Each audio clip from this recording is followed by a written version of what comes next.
강혜신의 오늘의 미국.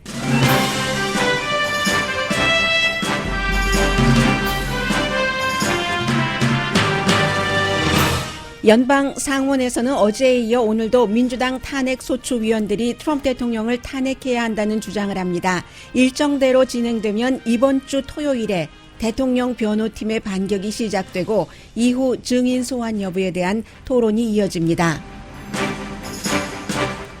로이터 통신 여론조사 결과 72%의 미국인이 탄핵 재판에서 증인 소환이 필요하다고 답했습니다. 대통령을 백악관에서 쫓아내야 한다는 미국인은 여러 여론조사 결과 약 50%입니다. 물론 상당히 당파적인 답변입니다. 버니 샌더스 민주당 예비선거 후보가 뉴햄프셔주에서 확실한 선두로 뛰어올랐습니다.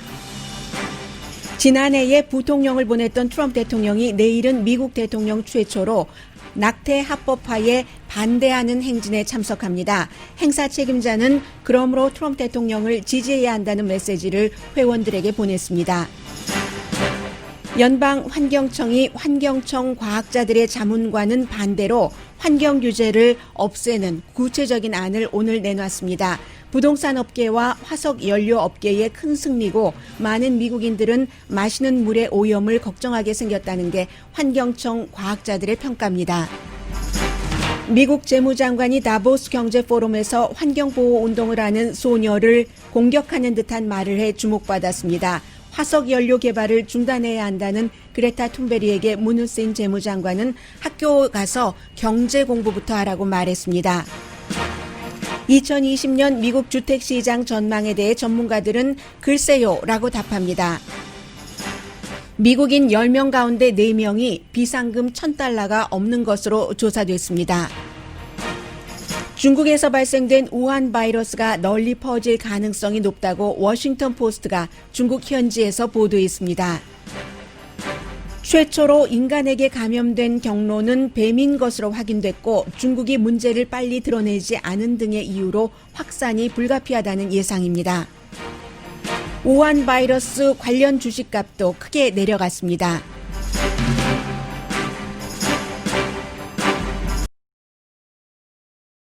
여러분 안녕하십니까? 오늘의 미국 강예신입니다. 네.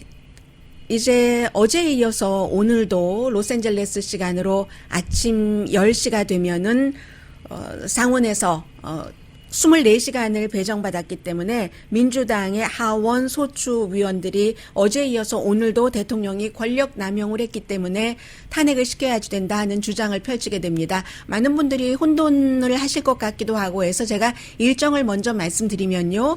일단 기본적으로 민주당 그 하원 소추위원들 그러니까 검사격이죠. 이 검사들이 24시간 배정받은 것을 사흘 동안에 하루에 이제 8시간씩 나누어서 쓰고 어제 이제 7시간, 8시간 끝까지 안 채웠던 것 같아요. 7시간 17분 정도 썼습니다. 오늘 두 번째 날이니까 내일 또 써야지 되잖아요.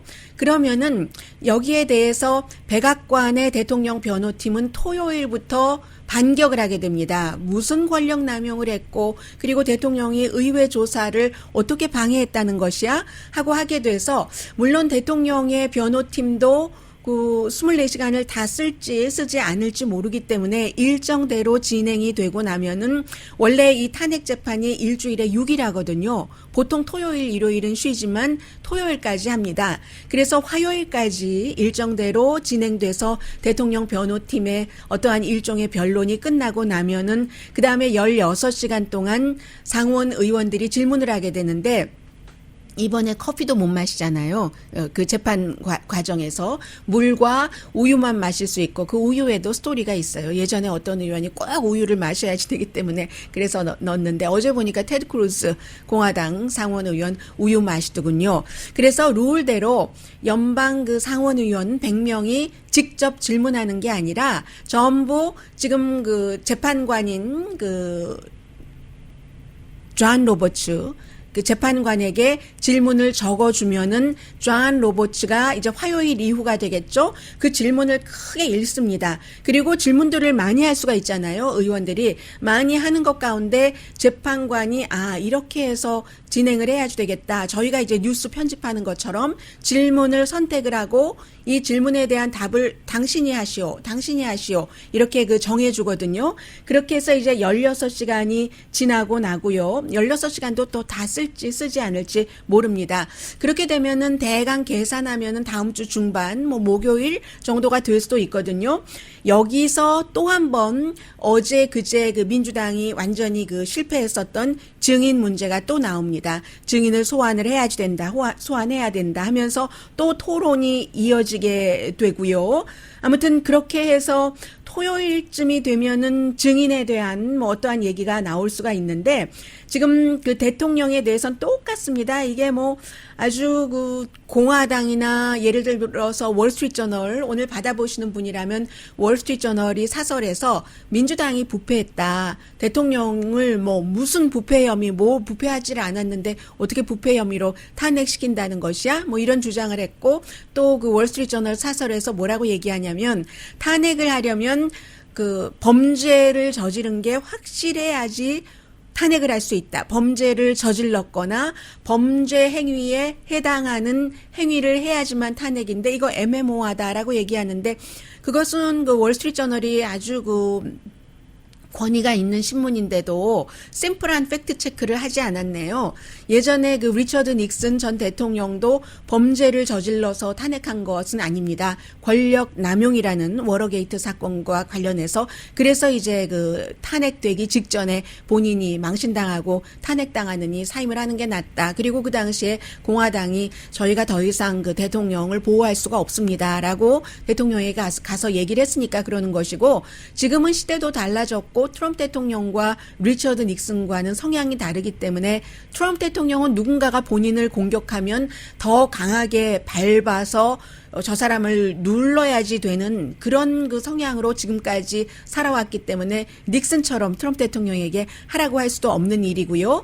그래서 어쩌면 지금 다음 주 후반쯤에 증인 소환 문제 가장 중요한 사람이 이제 존 볼튼 또 그 뭐 마이크 폼페오 국무장관 같은 사람이 되는데 그 문제가 나올 때 결론은 저는 정해졌다고 보여집니다. 왜냐하면 트럼프 대통령이 어떠한 그 대통령의 그 행정 권한을 발동을 해서 이미 예고편을 얘기를 했고요. 다보스 포럼에서 존 볼튼 절대로 증인으로 출석시킬 수 없다라고 대통령이 정할 수가 있기 때문에 그런 일이 있을 수가 있고요. 그리고 대통령의 변호인은 오늘 이코노미스트도 그 지적을 했던데 월스트리트저널이 이건 탄핵감이 아니다라고 얘기를 했지만 이코노미스트는 뭐 탄핵감이다 아니다라기보다는 대통령의 변호인들이 좀 변호하는 게 좀 이상하다. 왜냐하면 그 하원의 그 소추위원회 뭐 위원장격 역할을 했죠. 어제도 혼자 2시간 넘게 얘기를 하던데요. 아담 쉬프 정보위원장 버뱅크가 지역구입니다. 버뱅크 사시는 분들 안녕하세요. 이쪽이겠죠? 지도로 보면은 네, 이 아담 쉬프에 대해서 대통령의 변호인들이 뭐 거짓말한다고 하는데 거짓말 무슨 거짓말을 하는가 그런 것들도 되지 않고 아담 쉬프가 공화당에게는 정보 접근을 금지했다고 하는데 그것도 사실이 아니다라고 얘기를 하는 그런 얘기입니다. 그리고 그 엘렌 더쇼비츠 대통령의 또 다른 헌법학자 하버드 대학교예요. 이 사람 지적을 하고 있습니다. 탄핵은 정확한 범죄 내지 범죄 같은 행동이 있어야지 된다는 제가 좀 전에 말씀드렸던 것을 지적을 하고 있군요. 그리고는 이제 정밀하게 말하면 트럼프 대통령이 이 점을 그 이코노미스트가 얘기를 했습니다. 저는 어제 놓쳤었는데요. 트럼프 대통령이 기자들에게 그 말을 저는 듣지를 못했었습니다. 기자들에게 이거 우리가 이긴다 하는 식으로 얘기를 하면서 왜냐하면 우리는 모든 자료를 다 갖고 있고 저들은 갖고 있지 않아. 민주당의 그 대통령 탄핵팀은 갖고 있지 않아 라는 얘기인데 이코노미스트가 지적하기를 그게 바로 지금 탄핵 사유 2번째인 의회의 조사 방해야. 라고 얘기를 한다는 거죠. 알고 있으면 알고 있는 걸 줘야지 되는데 하나도 주지 않고 있잖아요. 그리고 대통령의 변호인들은 대통령이 뭘 안 줬는데 뭘 협조를 안 했는데 그리고 하원 그 청문회에 출석을 거부했다고 했는데 언제 거부했는데 출석 뭐 거부했죠. 아무튼 그런 일이 있었습니다. 그래서 그런 일이 앞으로 또 있을 일이고 트럼프 대통령도 마음이 상당히 불편한 것 같아요. 왜냐하면 어제 트윗 기록을 세웠습니다.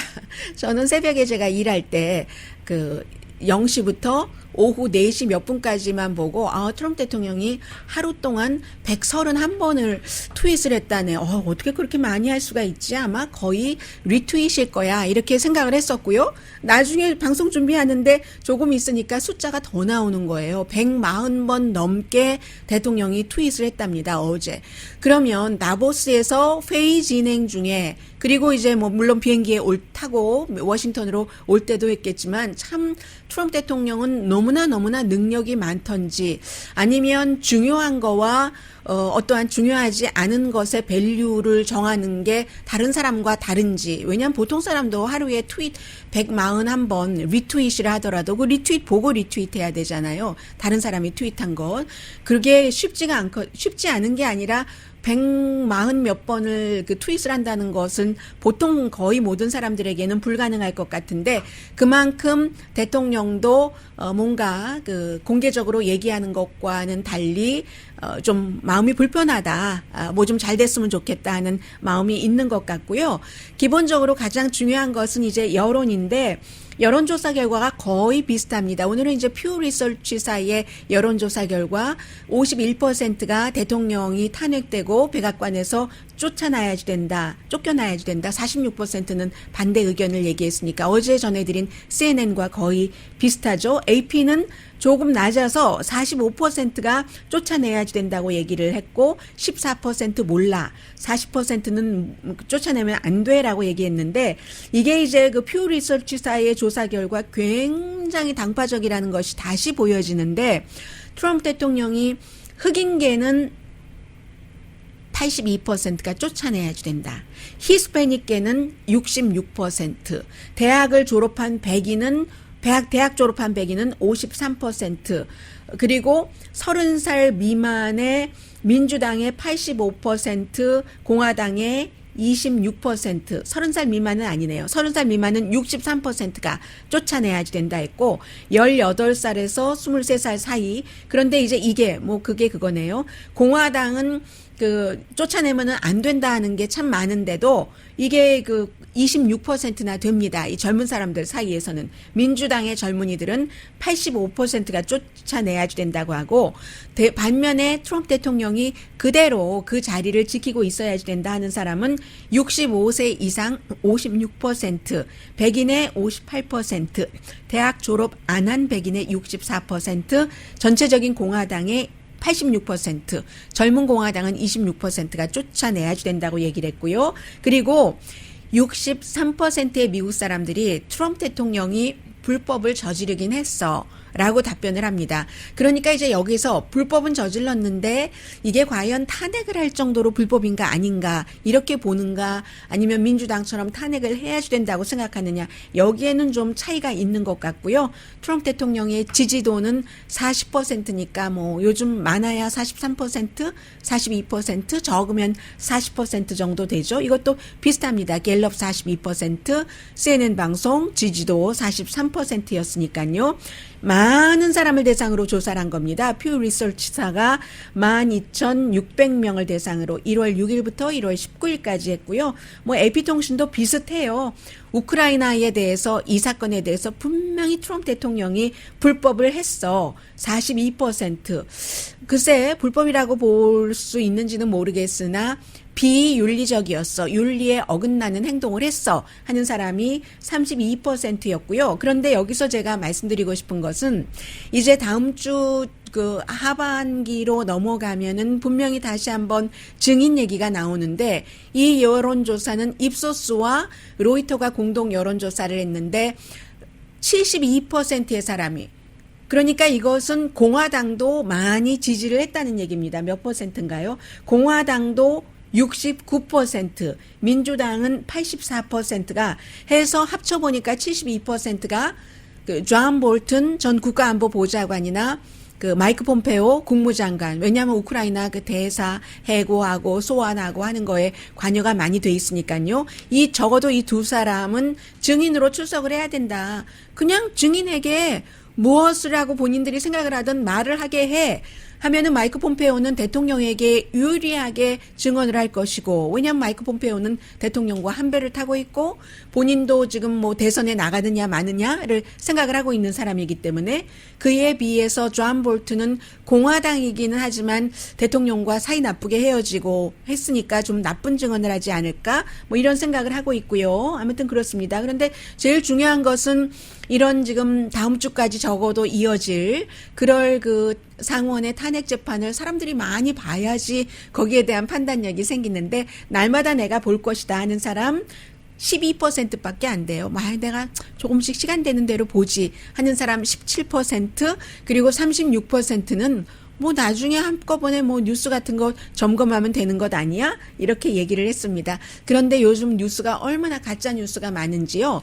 오늘 아침에 그 NPR 방송이 보도를 하는데, 사람들이 그 페이스북이나 트위터를 통해서 본인에게, 그 한국 분들 같은 경우는 그 카카오톡이 되겠죠. 해서 본인에게 오는 것을 이렇게 보니까 NPR 방송 기자가 보니까 생전 알지 못하는 그런 그 매체인 거예요. 그런데 그 뉴스 내용이 무슨 내용이었냐면, 어찌 그런 일이 있을 수가 있는 거죠. 그 낸시 펠로시 하원 의장, 민주당이죠. 다수당이니까 하원 의장의 아들이 우크라이나 국적이다.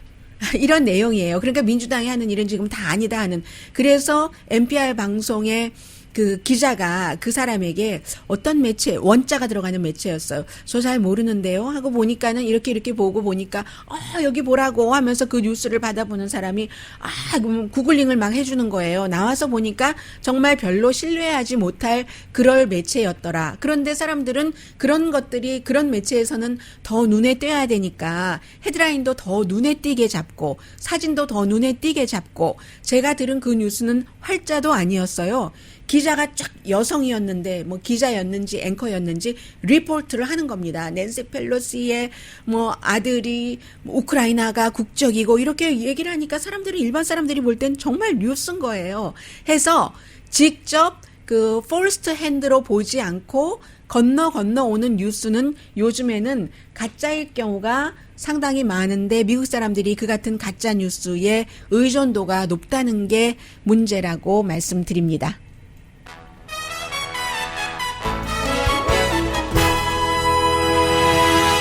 잠시 뒤에 이런 가운데서도 이 트럼프 대통령이 여러 가지 일들을 많이 하고 있습니다. 전부 뭐 그 짐작할 만한 일이고 또 부분적으로 상당히 당연하고요. 본인의 지지 기반을 만족시키기 위한 여러 가지 행정명령을 내리고 있는 거죠. 잠시 뒤에 그 같은 내용들 전해드립니다.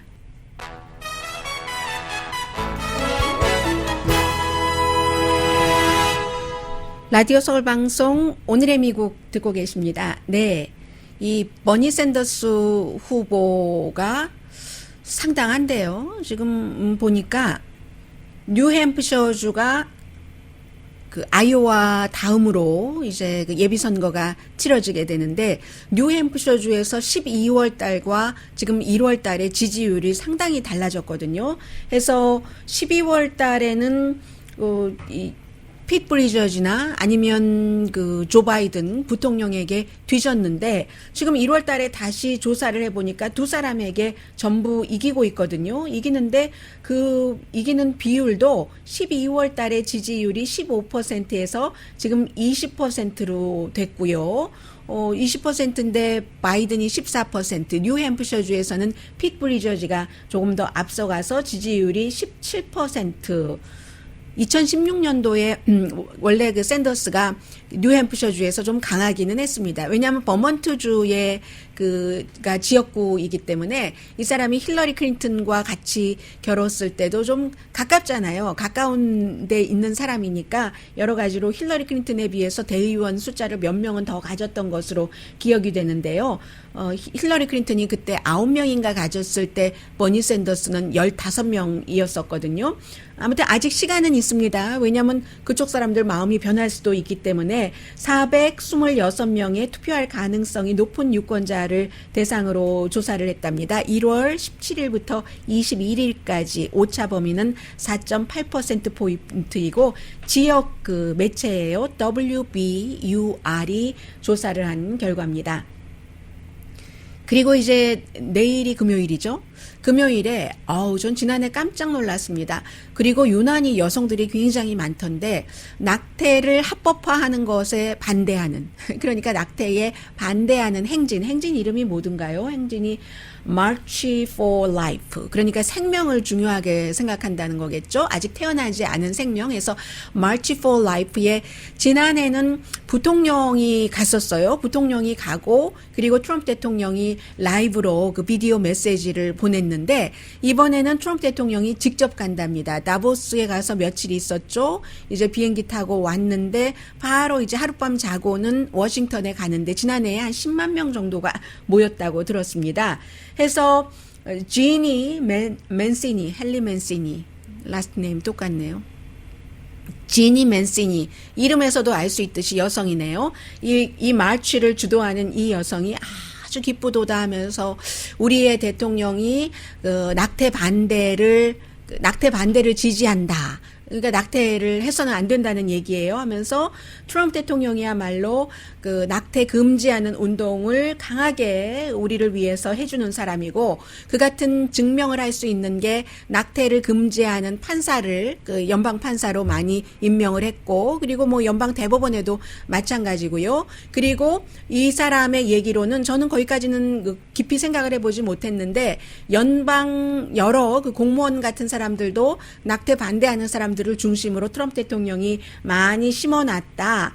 그리고 근데 또 중요한 게 이 점이 있잖아요. 미국에서만 그 낙태에 반대하는 여러 가지 대통령으로서 할 수 있는 그 권한을 쓰는 게 아니라 해외에도 미국이 그 부자 나라고 또 영향력이 있는 나라니까 돈을 많이 지원하잖아요. 그런데 해외에 지원하는 지원금 가운데서 낙태를 하는 데 쓰는 그런 지원금을 아예 그냥 없애버리고 이러한 일들을 쭉 하면서 우리가 자랑스럽게도 트럼프 대통령과 함께 March for Life, 생명을 위한 행진을 하게 됐다라고 얘기를 하고 있습니다. 따라서 트럼프 대통령에게 투표해야지 된다. 뭐 이런 그 얘기입니다. 그리고 이제 이게 바로 복음주의자들을 중심으로 한 트럼프 대통령의 하나의 아주 그 보수적인 그런 기반을 꽉 잡기 위한 행보이고 그런 것을 아주 트럼프 대통령 잘하고 거기에만 그 정책에 있어서 포커스를 많이 둔다고도 말씀드려도 크게 무리는 아닌 것 같습니다.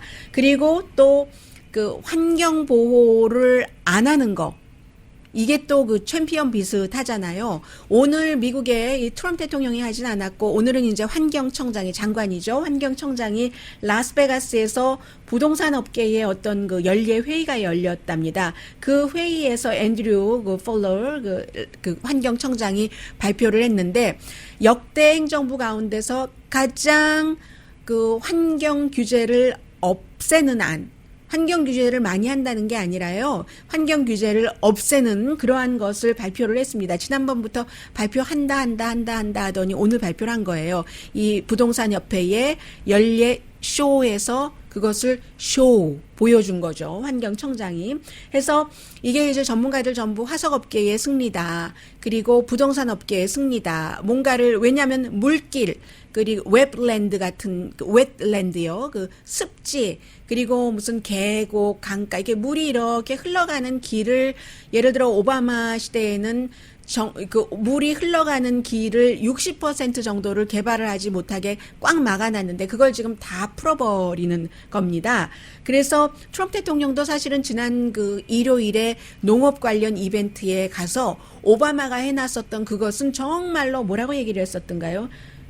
당신의 재산을 빼앗아가는 것이다. 그리고 ridiculous하다. 정말 터무니없는 그런 룰이다. 내가 대통령이 나는 그런 거 안 해. 물길 보호 같은 거 안 해. 이렇게 말해도 되나요? 아무튼 그래서 환경 규제를 풀어줌으로 인해서 물론 부동산 개발을 하려고 하는 사람들은 또 말하는 게 다르죠. 제가 지금 말씀드린 것은 이 환경청 안에 과학자들이 그러면 안 됩니다라고 그 보고서를 낸 겁니다. 그리고 그 41명의 환경청 안에 그 보드가 있거든요. 사이언티스트 보드가 있는데 그 보드 멤버들이 거의 또 그 상당수가 트럼프 대통령 들어와서 임명된 사람인데도 불구하고 이건 시대를 역행하는 겁니다라고 주장을 했는데, 그런데 이제 말씀드린 것처럼 그 부동산 업계라던가 아니면 뭐 등등 그 화석 연료 또 그쪽 물길 있는 쪽에서 물이 오염되니까 화석 연료 같은 것 채취하면 안 돼라고 했었던 것을 풀어주니까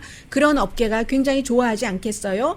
해서 트럼프 대통령의 계획은 지금 환경청 보고서가 얘기하기를 랜드로드가 그 땅 주인이 뭐 농업에 아주 또 중요하죠. 농업을 하고 있는 사람들이 그 어떠한 그 뭐죠? 살충제도 뿌리고 그리고 비료도 뿌리고 이랬을 때 지금까지는 굉장히 규제가 강해서 그 비료라든가 살충제가 섞인 게 물에 떠내려가지 못하도록 했는데 그런 것 없이 마음대로 할 수 있어지는 그런 겁니다. 물길에. 그리고 그 물길을 망가뜨리면서도 건물을 지을 수 있고 골프장을 지을 수 있고 트럼프 대통령이 두 가지 속하네요. 골프장 주인이고 부동산 업자였었고 해서 이제 굉장히 파괴적이다라고 하는데 뭐 상관하지 않고 이 같은 농부 생각하고 또 뭐 화석 연료 업계 생각하고 그런 거 생각해서 이제 이런 결정을 한 거고요. 새로운 규정은 과학을 무시한 거다 하고 그 환경청의 그 전문가들이 얘기를 했습니다. 그러니까 근데 이것은 이제 정부가 발표를 하기는 했는데 이럴 때 항상 이민에 관한 어떤 그 규정을 발표했을 때 일어나는 것처럼 그 고소가 따르겠죠. 연방 그 고소가 따르고 그리고 고소라는 게 환경 보호 그룹도 많이 고소를 하고 캘리포니아주는 당연할 것 같아요. 아니면 또 뭐 워싱턴 주라든가 이런 좀 진보적인 주에서는 캘리포니아주는 주의 그 환경 보호를 캘리포니아주의 어떤 그 산업으로 하고 있기 때문에 돈벌이하고도 연관이 있고요. 지금 행정부에서는 화석 연료 채취하고 오일 같은 거 많이 채취하고 해서 돈벌이를 하려는 것이고 캘리포니아주를 비롯한 많은 여러 주들은 지금 세계가 친환경 쪽으로 나가고 있기 때문에 그런 산업을 하려고 하는 게 서로 이제 다른 거예요. 원래 공화당하고 민주당에도 워낙에 차이가 있을 뿐더러 해서 지금 서든 뭐 환경법센터 이런 곳이 있는데 여기서는 최악의 깨끗한 물 보호하는 법을 깨는 것뿐만이 아니라 뭐 클린 워터 액트 이런 거 있죠. 캘리포니아에도 있고 연방에도 있고 그런 것만 깨는 게 아니라 그 오바마 시대의 룰을 깨는 것만 아니라 그것을 넘어서 미국 사람들이 그쪽 그 주변에 있는 사람들은 내가 마시는 물까지 걱정해야지 되게 됐다라고 얘기를 합니다. 원래 미국이 캘리포니아주도 굉장히 그 더럽고 이랬던 주인데 물 같은 것도 70년대 80년도에 항상 뭐가 그 본물이 차면 넘친다고 이렇게 너무 위험수위야 했었을 때 이렇게 해서는 안 되지 하고는 이제 뭔가를 바꾸고 제리 브라운 같은 사람 그 당시에 젊었잖아요. 뭘 바꾸고 해서 하다 보니까 오히려 최악의 뭐 예를 들어 수질 그 수질의 질을 갖고 있었던 그런 곳이 더 깨끗해진다던가 이런 게 오는 거죠. 아무튼 그렇습니다. 그리고 연관해서 그 재무장관이요. 스티브 무누친 그 재무장관도 다보스 경제 포럼에 같이 갔는데요. 이 사람도 뭐 미국의 재무장관이지만 그 전에 골드만삭스 일했고 부자잖아요. 부자 친구들 많이 만났을 텐데 여러 가지 질문을 받았죠. 왜냐하면 다보스 포럼은 앞서가는 이런 이슈를 선도하는 그런 그 포럼이기 때문에 환경주의자들이 미국의 재무장관이니까 뭐 그레타 툰베리 같은 어린아이도 화석 연료를 계속 개발하니까 우리 집이 불타고 있다 뭐 이렇게 얘기를 하는데 그런 주장에 대해서 미국의 재무장관으로서 어떻게 생각을 하느냐라고 얘기를 하니까 재무장관이 한 얘기가요. 물론 뭐 조크라고 뭐 얘기를 하기는 했습니다만 그 그레타 툰베리가 누구지 하면서 왜 모르겠어요. 그레타 툰베리 우선 대학 가서 경제 공부나 하라고 해. 경제 공부하고 그리고 와서 다시 뭐 화석 연료가 어쩌고 저쩌고 얘기하라고 해. 하니까 사람들이 뭐 그다지 그 아름답게 보이지는 않았죠. 왜냐하면 기본적으로 16살 소녀잖아요. 그리고 이 사람은 나이 많이 들어서 그 정말 그 경험도 많고 그런 어른이잖아요. 세계 최고 강대국의 재무장관이기도 하고 그래서 좀 눈살을 찌푸렸다는 얘기가 뭐 해외 토픽 비슷하게 다른 나라에서 많이 그 얘기되고 있고요. 왜냐하면 그냥 한마디만 하고 끝난 게 아니라 그레타 툰베리가 약간 그 비꼬는 것처럼 트는 것처럼 툰베리가 경제 전문가냐? 아니잖아. 툰베리가 누구야? 혼돈되네. 공부나 하고 오라 그래. 그리고 더군다나 이것이 지난번에 대통령이나 대통령 아들이 대통령이 특히 뭐 걔 뭐 어디 아프다며 뭐 분노 장애 조절 그거나 하라 그래. 친구들이랑 같이 가서 영화나 보라고 해. 이렇게 얘기한 것 때문에 다른 나라에서는 그 대통령의 그 재무장관이네. 그 밥에 그 나물이네. 소리가 나오는 거겠죠. 그래서 어른들이 참 조금 더 톤 다운해서 말하면 좋을 텐데 하는 그런 생각은 했고요. 툰베리는 지난번에는 트럼프 대통령이 친구들이랑 가서 영화나 봐라, 분노 조절이나 해라 하니까 어른들이 되게 웃긴다 반응했는데 이번엔 반응 안 할 것 같아요. 자, 잠시 뒤에 경제 관련 뉴스 전해드립니다.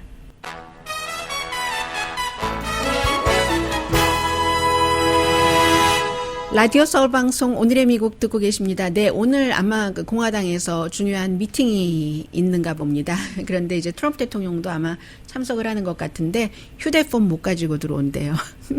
왜냐하면 뭔가가 촬영해서 자꾸만 당 차원에서 볼 때 원치 않는 내용이 원치 않는 그 누구에겐가 건네지고 그것이 또 그 뉴스가 돼서 좀 곤란해질 때가 있고 그래서 그런 거겠죠. 뭐 설명 들어야지 아는 건 아니잖아요. 그런 일이 있다고 하고 이제 지금 로스앤젤레스 시간으로 아침 9시 37분이기 때문에 23분 있으면 어제에 이어서 오늘도 역시 민주당의 탄핵 소추위원들이 왜 대통령을 탄핵을 해야지 되는가 하는 것 오늘 뭐 거의 8시간 정도 주장을 하겠죠.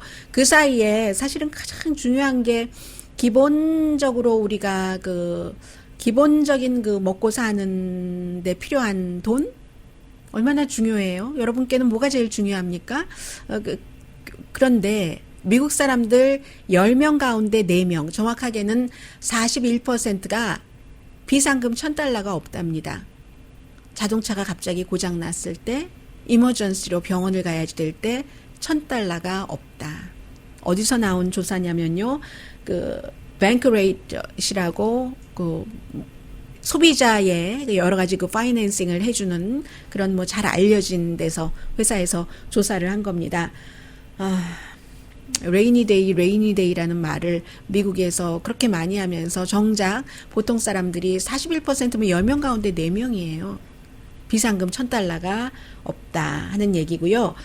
그런데 이제 연수입이 $70,000가 넘는 75,000달러 이상 버는 사람 가장 뭐 이 정도면 그 이상 그 정도 벌면 행복하다고 하는 뭐 그 정도네요. 그러면 이런 사람들은 그래도 세이빙이 있기 때문에 세이빙에서 꺼내 쓴다라고 얘기를 했고요. 남자는 45%, 여자 38%가 질문 자체가 이랬거든요. 갑자기 $1,000 비상으로 돈이 필요할 때 여러분 어떻게 하십니까? 라고 물어봤더니 41%가 돈이 없어요. 라고 얘기를 했고 남자의 45% 세이빙에서 꺼내 쓰죠. 여자는 그것보다 낮은 38%. 여기서 이제 남자와 여자가 일을 같이 할 때도 뭐 돈 차이도 있고 또 육아 때문에 일 안 하는 여성의 경제력 이런 것들도 나오고 하는데 그래서 없으면 어떡하죠 하니까 없으면 빌려야죠.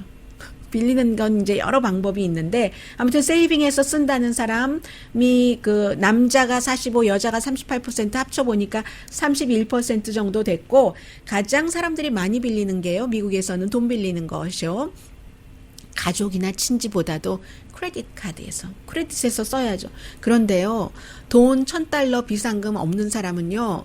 크레딧 카드에서 $1,000를 비상으로 쓰기가 어려운 경우가 상당히 많지 않나요? 제가 지금 잘못 생각하고 있는 건가요? 그렇습니다. 그런데 아무튼 크레딧 카드에서 쓴다는 사람이 16%, 가족이나 친구에게 빌린다가 14%, 그리고 할 수 없이 다른 지출을 줄인대요. 그러면 자동차가 고장나면 다른 지출이라는 게 다른 게 뭐가 있겠어요? 집세를 못 낸다던가 늦게 낸다던가 아니면 뭔가 뭐 아이에게 꼭 이번엔 컴퓨터를 사주려고 했는데 안 사준다던가 그런 거겠죠?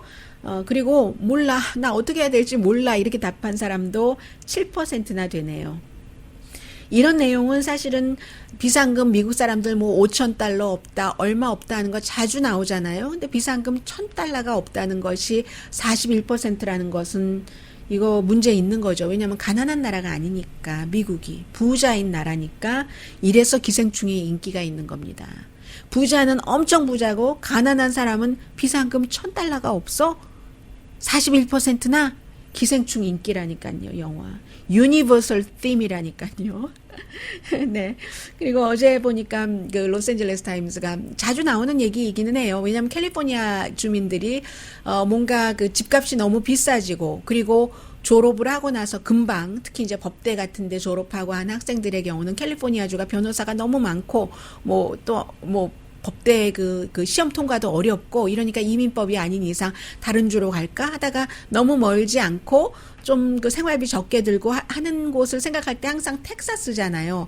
어제 그 로스앤젤레스 타임스 보니까 텍사스에서는 뭐 한 거의 3,000 스퀘어 피트 정도 되는 2,700, 2,800 스퀘어 피트 정도 되는 집에 뭐 방이 4개고 이런 뭐 집이 40만 달러가 안 되던가요? 40만 달러 뭐 전후로 해서 그러는데 캘리포니아주 사람들이 완전히 지금 뭐 버스 타고 그 집 투어를 간다잖아요. 텍사스로 우리 이사 가볼까 하고, 캘리포니아주에서는 적어도 로스앤젤레스가 아닌 주변에서도 뭐 그런 집 정도 되면 70만 달러는 훌쩍 넘을 텐데 하면서 그러는데요. 그런데 올해 2020년도 미국의 주택 시장이 어떻게 될 것인가 불확실하다는 얘기예요. 물론 지난해에도 미국의 그 1월 달부터 6월 달까지 2, 4분기, 1분기하고 2분기에는 주택시장이 조금 약하기는 했거든요. 그런데 2020년도에 주택시장에 구름이 낄 수도 있다. 아직 정확한 얘기는 아니에요. 어떻게 될지 모르겠다는 것에 가장 중요한 것은 결국은 지금 그 수입의 성장률과 집값의 성장률이 이게 비슷하게 가져야 되는데 수입은 요만큼인데 집값 성장률은 아무리 어쩌니 저쩌니 해도 지난해에 전국적으로 평균 9%는 올랐거든요. 수입이 9% 올랐습니까? 그건 아니잖아요. 그래서 이게 힘들고, 그렇게 될 경우는 이제 처음으로 집 사는 사람 더 힘들고, 미국의 거의 모든 주에서 마찬가지 현상이 일어나고 있고요. 해서 11월 달을 기준으로 할 때 지난해 불과 2개월 전입니다. 뭐 94개월 연속 집값이 평균적으로 올랐답니다. 1년 대비해서는 한 11% 올랐고, 캘리포니아주는 더 오른 데도 있을 거예요. 내린 데도 있고.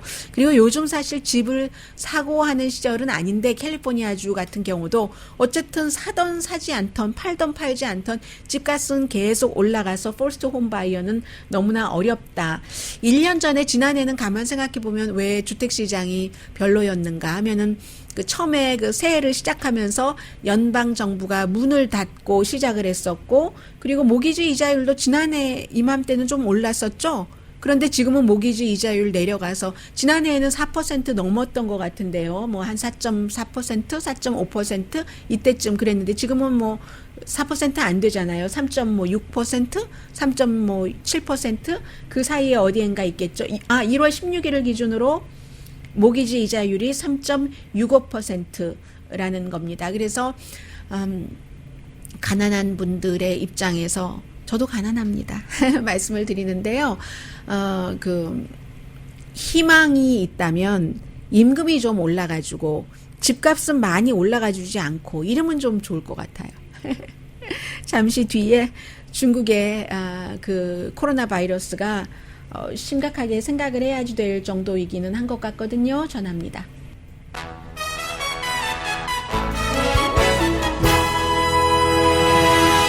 라디오 서울 방송 오늘의 미국 듣고 계십니다. 네, 중국 정부가 중국이라는 나라가 음력 설 행사를 취소한다 하는 것은 대단한 뉴스죠. 그래서 음력 설 행사를 그 코로나 바이러스가 발생된 우한 지역뿐만이 아니라 베이징에서도 지금 다 그 취소를 하고 있거든요. 그래서 원래 이 우한에 있는 그 와일드 마켓이요. 뱀도 팔고 그 어린이들은 가라 하는 뭐 뱀, 또 뭐 박쥐, 그리고는 그 밖에 많은 사람들이 평범하게 먹는 이제 그런 씨푸드와 가축들을 파는 곳에서 시작이 됐는데, 지난번에 여러분들 기억하세요? 그 워싱턴 포스트의 베이징 지국장 애나 파이필드를 김정은 그 책을 써서 제가 인터뷰를 했었는데, 오늘 워싱턴 포스트를 보니까 그 애나 파이필드가 현지에서 취재를 했습니다. 이게 아무래도 더 크게 퍼질 것 같다라는 얘기거든요.